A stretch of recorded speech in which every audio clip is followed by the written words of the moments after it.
Welcome to the AUA News and Sidetrack podcast, an official podcast of the American Urological Association. Thanks for listening. For more episodes of this podcast, please visit www.auanet.org/podcast. Welcome to another episode of the AUA Urology Spotlight podcast series. My name is Brandon Nurvash, and I'm a third-year medical student at Western University of Health Sciences. I also serve as the Western Section representative for the AUA's Medical Student Membership Work Group. This series highlights the different career paths within urology, and today we're focusing on general urology. Today I'm excited to be joined by our guest, Dr. Seper Nofar, a general urologist. Dr. Nofar, thank you so much for joining us today. Thank you for having me. Well, before we dive in, could you briefly tell us about your training and your current practice? Sure. I went to there's a college, University of Berkeley. I did my medical school at Tulane University in New Orleans. I did my residency at UC San Diego. I did a general urology residency, and I've been practicing for about 15 years. We are part of a large urology group.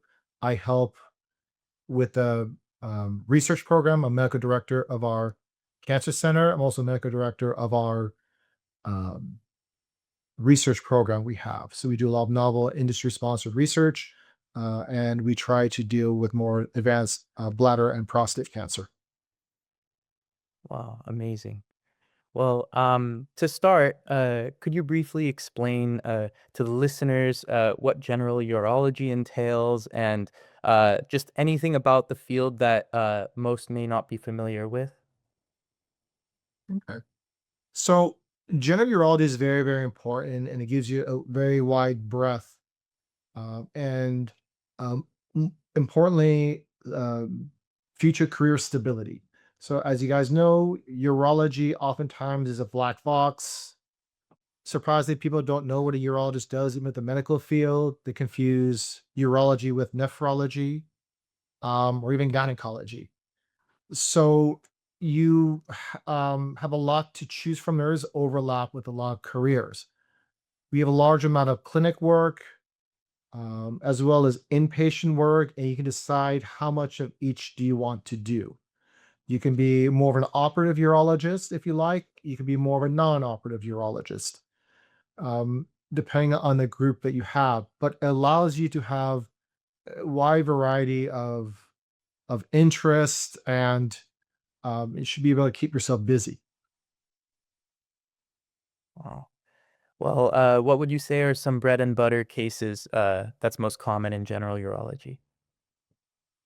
So we spend most of our times, well, depending on what you want to do, we spend most of our time usually in the clinic, more so than the operating room, but that could be a personal choice. In the clinic, the bread and butter, usually we see, urinary obstruction, we see overactive bladder, chronic UTIs, gross hematuria, erectile dysfunction, hypogonadism. Um, Inpatient wise, you'll see general stuff, usually gross hematuria with clot retention, UTI with sepsis. Oftentimes, you'll see a lot of uh, other malignancies affecting the urinary tract. So, for example, you'll see a lot of gynecologic oncologies, let's say cervical cancer, endometrial carcinoma, ovarian masses, causing hydronephrosis and sepsis, possibly colorectal cancer, as well as advanced primary urologic malignancies. You'll see a lot of urinary retention. So you'll try and manage patients as inpatient, have them come back to your office for follow-up. Cool. So, quite a broad skill set for such a specialized field. Um, That's right. It does it. It keeps you busy. It's a big demand for urologists currently. Even I am in a busy area in Southern California, and even then, our clinics are very full. cool. And what would you say is the scope of general urology as compared to a subspecialized urologist? So that's a personal decision. Now, general urology is not just doing office cystos and giving antibiotics. So um, for example, we do a lot of robotic surgeries for radical prostatectomies, partial radical nephrectomies, nephrouterectomies, complex stone cases, reimplants, PCNLs. So you are still doing a lot of urologic surgery. If you wanted to do more, penile implants or prosthetics, artificial urinary sphincters, you certainly can choose that. If you're more on the female side, you still see a lot of prolapse.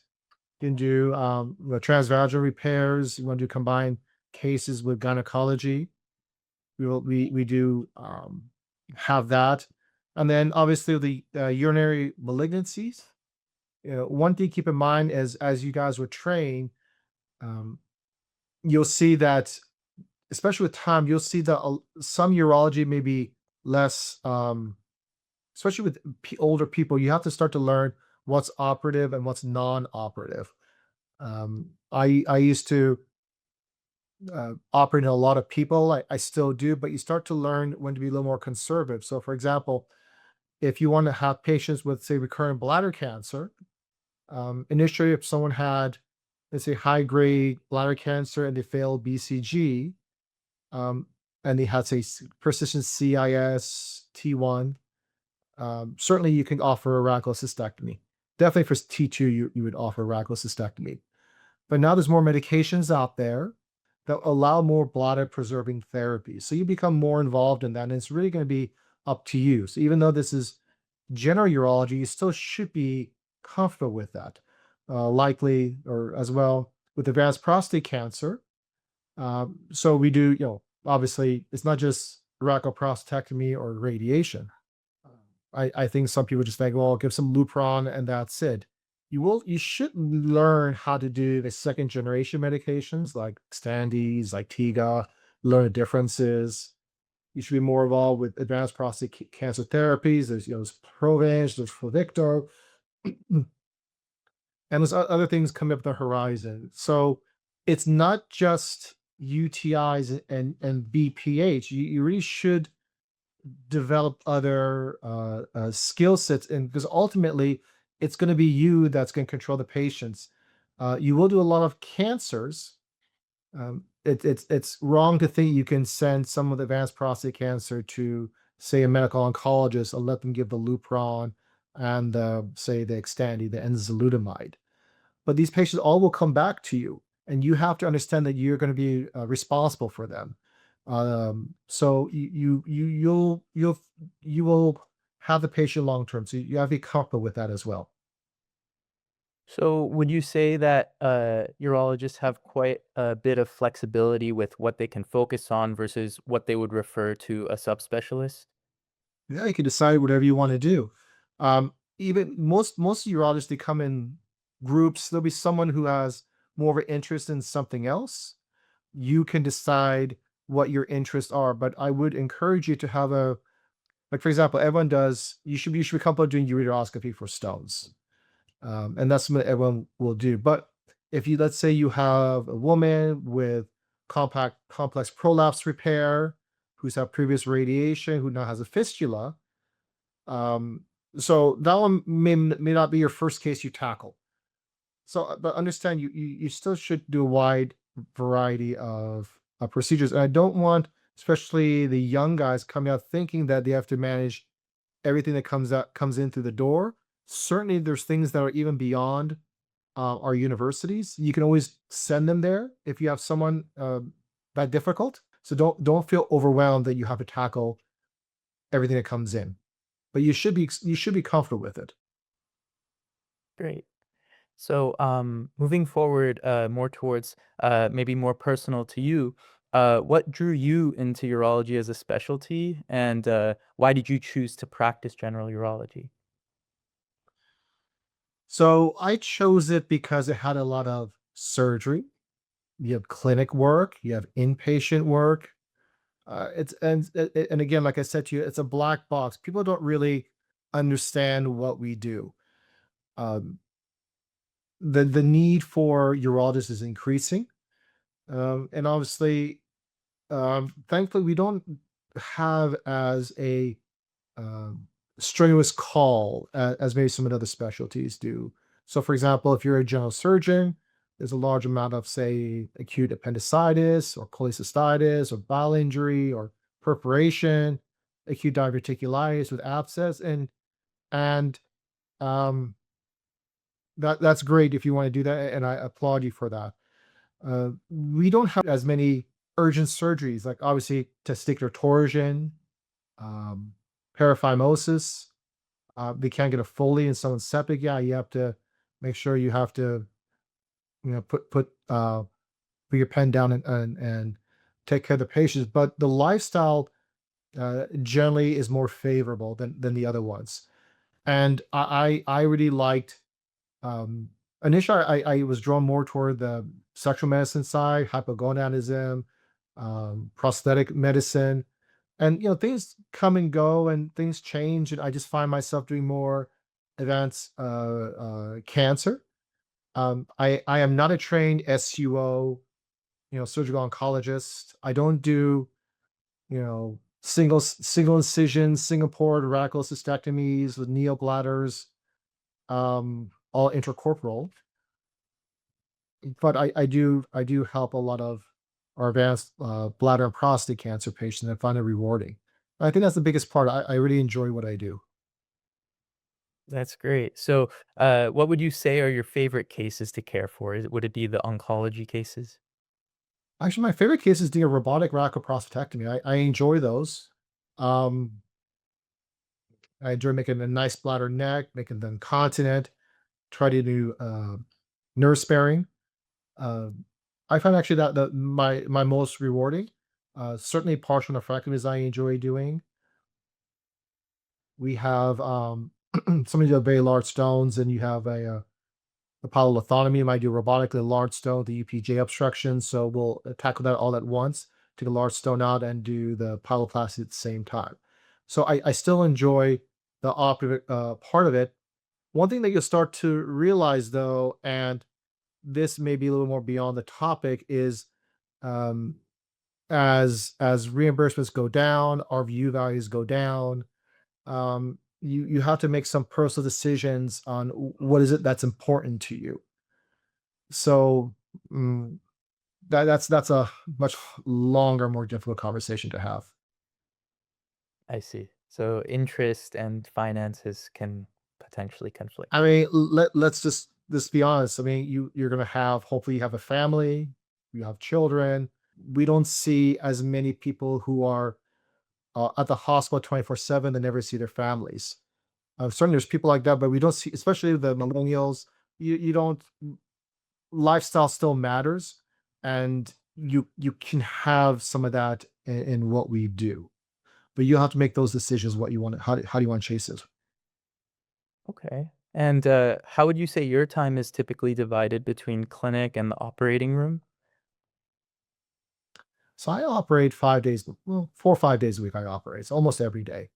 Um, so I usually split my time. I usually operate in the mornings and the afternoons. I do clinic.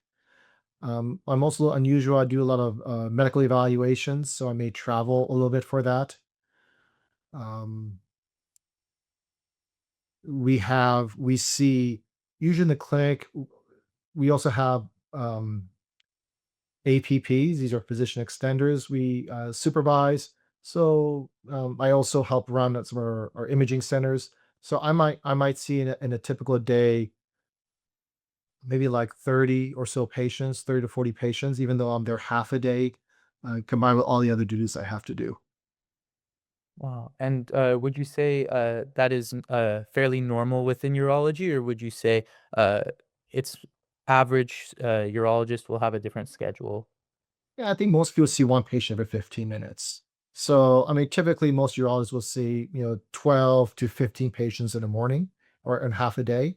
So they can do about 24 to 30 patients a day on an average. Again, it's been going from 9 to 4. Some people will go longer, and that's your choice. If you want to work to 5, 6 o'clock, I don't see too many people doing weekend clinic. Usually, especially call groups, when you're on call, you may have to go to more than one hospital. But yeah, usually work five days a week. Okay. And while you're in the OR, what procedures take up the most operative volume? The most common surgeries we do, you mean, in the OR? Sure. Yeah. Um, Most commonly TURBTs, ureteroscopies for stones, one of the more common things that we do. Um, and then again, I do a lot of radical prostates and kidneys. That's most of it. And then you'll have people with terps you'll do. And then you have like I may have one day a month at the surgery center where we'll do um, circumcisions, hydroseals, vasectomies, DVIUs, Rhoptilume. So I mean, it's pretty broad, I think. Great. And what would you say call looks like in general urology?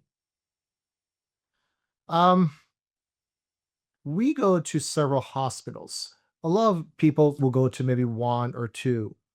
They won't go to as many hospitals as we do. But again, for past 15 years, I don't get called in too often. When I do, obviously we have to come in, but call is not that bad. Most of the call you'll get will be patients that had recent surgery. They may have some questions. They may have pain. They may have some persistent hematuria after, you did a TURP, you took their Foley out. Um, Infections. A lot of it will be phone calls. You can look at your clinic chart and answer their questions. You will have to round. You probably have to go in and see some inpatients or do consults on the weekends, but it's nowhere near what it was as a resident. Okay. All right. And what would you say are the benefits of practicing as a general urologist as compared to a subspecialized urologist? Right. So again, as a general urologist, you have a big breath. You can decide what you want to do. The other thing about our field is when you guys are in private practice, generally, say patients that come in through the ER, generally you're not the one who's admitting them. It's going to be a hospitalist. So that's a lot off your plate. So, for example, patient comes in, let's just say gross hematuria and urinary retention. And depending on the skill of your nursing staff, they may be the ones to place the 22 three-way Foley catheter, and they can get irrigating. You come in, you obviously have to check it. You can make sure it's flowing, make sure clots are out, and assuming all that's done correctly, you follow the patient, but you don't have to do the admissions. You don't have to do the med reconciliation. You don't have to do their discharge. The hospitalist will take care of a lot of that. So it takes a lot of work off our plates. And most insurance groups, especially the HMOs, they actually prefer the hospitalist taking them because they have metrics about patient stay, number of, let's say, narcotics they give, and uh, they take a lot that off of your plate. So again, as opposed to a resident where you admit the patient, you do the reconcile the meds. You may have to get the sniff arranged. You might have to do the home health with the IVs, um, the pick line. But when you have the hospice involved, they really help you with that. It takes a big burden off of you, tremendous burden. And then also the other part is maybe one of your patients that come in, let's say you did a ureteroscopy that was uneventful and you got the stent out, everything is fine. The patient comes back a few days later with, say, sepsis. You do a CT scan, there's no stones, there's no obstruction, but the patient was unfortunately septic for whatever reason. Now, obviously, you want to keep track of the patient. It's your patient. I don't know if it's really a complication. It's known to happen, but the hospice can have mid, and the patient has to go to the ICU. Um, you have intensivist service. They will, arrange the fluids, get the antibiotics going, make sure they have the proper lines. Now, it's not to excuse you from caring for the patient, not to walk away from the patient. So I want to be clear about that. But it does take a tremendous burden off you that you don't have to say manage the vent. If there's pressors, manage the pressors. So and then you have other things that are um you have a clinic, you have the patients waiting for you in the office. So it's different in private practice. Now, if you go on the academic side, that's great. You will do a lot of that. There's also usually a hierarchy with residents and fellows that will support you. Um, so again, depends on your setting. I see. And if medical students were to rotate within urology, what would you hope for them to understand before rotating in the field? So we have a fair number of medical students that come through. It what I there are different types of medical students. If you have someone who's just generally interested in just learning basic urology, um, versus someone who wants to go into the field of urology. So let's take the first one. Uh, you have a medical student who just wants to widen his breadth of knowledge. So we'll talk about mostly a lot of clinic patients, obstructive symptoms, irritative symptoms, or we should say storage symptoms, obstructive symptoms, um, um, nocturia, and then in the inpatient setting, when someone has urinary retention, what to do. Obviously, it's usually a Foley catheter. You have some general ideas. Someone has a septic stone. They don't call urology, but obviously get IR involved. We don't place on nephrostomy tubes. Interventional radiology places nephrostomy tubes. Um, so you have to kind of learn what is there. I think a lot of people panic when they see an inpatient with urinary retention. There are also, to be fair to them, Medicare has catheter-associated UTI guidelines that if an inpatient, let's say someone comes in for a stroke and develops a urinary retention, and the house staff places a Foley catheter, and that patient develops a urinary tract infection, Medicare can come back and just not pay for the entire visit. And um, that's not really, I don't think that's the right way of handling it, but they're trying to talk with the pocketbook. And so oftentimes they will need the urologist involved to say they should continue the Foley catheter. Otherwise, the staff will do a lot of um, in and out catheterization, sterile catheterization. But unfortunately, what will happen oftentimes, especially for men, they'll do it enough times until they develop urethral trauma, gross hematuria, and now they can't get the catheter in. So you'll see that as well. But going back to your question, what should a general student know? Just maybe when to recognize urinary retention is inpatient, when to place a Foley, stop doing the in and out catheterization, how to deal with basic sepsis, but what imaging to get. If you're dealing with a medical student that wants to go into urology, obviously we spend more time with them, more intricacies. We may talk about more of urologic malignancies. We'll go into details about surgical techniques, but that's going to be we gauge the interest of the student at that time. Great. And just moving on to trends in urology. I know there's a lot of change these days, especially with AI and medicine. Um, as urology evolves, how do you see the role of the general urologist changing over time? So, they speak Dr. Google, now it's Dr. AI. So a lot of patients will search up the diagnosis and come to you, and they may or may not have the correct self-diagnosis. There's a lot of nuances there they may not know, or a lot of panic, and they think they have bladder cancer because they have nocturia times 3. So there's be a lot of patient education. You have to be able to understand patient disease, how to deal with um, literature that's put in front of you, and you will. I mean, it's you'll be able to understand disease process, and so that's why I bring to we talked about earlier in the conversation how to deal with more advanced cancers. So again, when you deal with like a type of especially prostate or bladder, these patients will have persistent, a lot of will have persistent gross bacteria, obstruction, infections, you have recurrent stone formers. But really, for the cancer patients, you'll be more involved, I think, with these other medications. So, they could be a reverse gel, there's immunotherapy.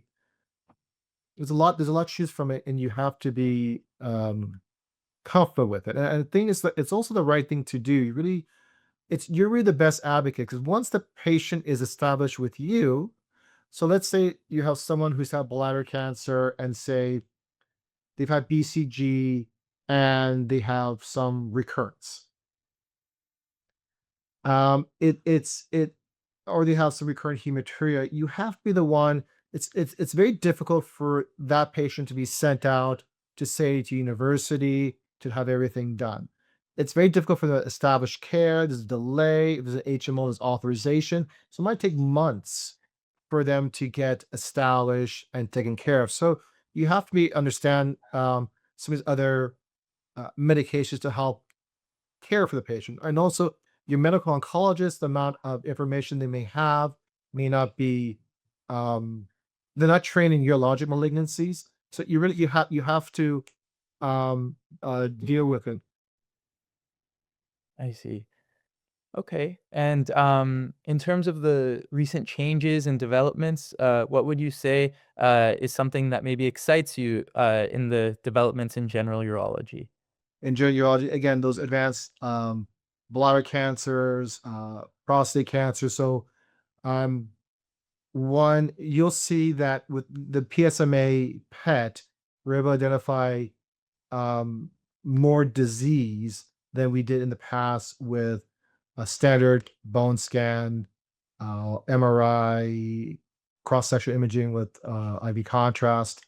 So you can identify these patients, uh, let's say with metastasis, especially castrate-resistant metastasis, and you'll bring into these other medications that we talked about, like the Pluvicto.